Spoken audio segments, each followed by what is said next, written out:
Halos dinumina ng LA Lakers ang Portland Trail Blazers sa kanilang laban. Panalo ang Lakers mga idol 123-115. Malaki sana ang chance dito ng Portland Trail Blazers na matalo itong Los Angeles Lakers. Kanilang tinalo ang Golden State Warriors mga idol kaya mataas ang tingin sa kanilang yon ng kanilang mga kalaban. Pero iba po ang nangyari. Walang Luka Doncic, walang LeBron, walang Reeves ang Los Angeles Lakers. Malaking partida po yan para sa Portland Trail Blazers. Ang problema nga lang dito ay nahirapan pa po sila at napag-iwanan ng Lakers. Si DeAndre Ayton, eto na yung kanyang pinaka-the best na performance sa ngayon bilang isang Laker.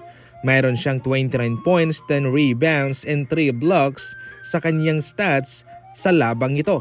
Big time 28 points naman galing kay Hachimura. Mayroon pa siyang 2 tres sa kanyang 4 na binitawan. Samantalang si Nick Smith Jr. mayroon siyang 25 points, 5 3-pointers. Magaling ang batang ito.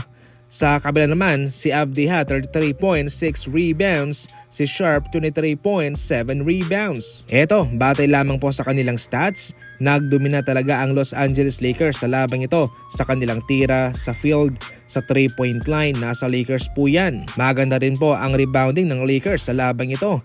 Marami yung kanilang assist at yung kanilang blocks. Balansing-balanse po ang labang ito para sa Los Angeles Lakers. Yung nag-ambag, yung kanilang mga reserba, wala yung kanilang star player.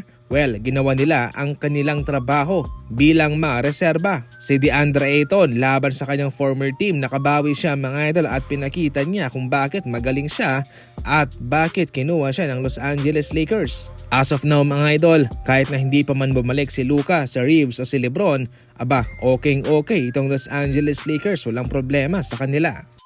26 points naman, 12 rebounds and 6 assists ang kinamada nitong si Russell Westbrook sa kanyang pagbabalik sa kanyang former team na Denver Nuggets. Sa isang interview, eto sinabi mismo ni Russell Westbrook ang malaking katotohanan. Babalik naman sana si Russell Westbrook sa kanila, meron pa kasi siyang natitirang nasa 3 million na player option sa Nuggets. Pero marami ang nagtatanong kung bakit nga ba nagpapresyo pa raw itong si Russ kung saan okay na yun, matik yun, makakalaro siya. Pero eto pala ang malaking katotohanan sa mga chismis na siya raw ang tumanggi. Ayon pa mismo kay Russell Westbrook, ang totoo ay hindi nila ako gusto. They don't want me, that's okay, somebody else do.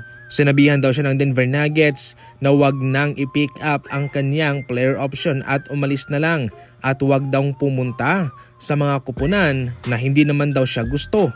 Grabe, malaking insulto po ito para kay Russell Westbrook.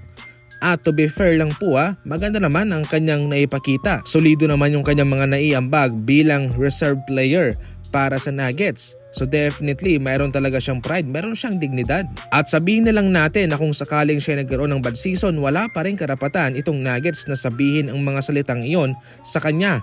Respeto na lang sana bilang isang veterano itong si Russell Westbrook sa liga. Panalo ang Nuggets mga idol sa kanilang tapatan ng Sacramento Kings 130-124 ang ating talaan. Si Jokic 34 points, 7 rebounds and 14 assists.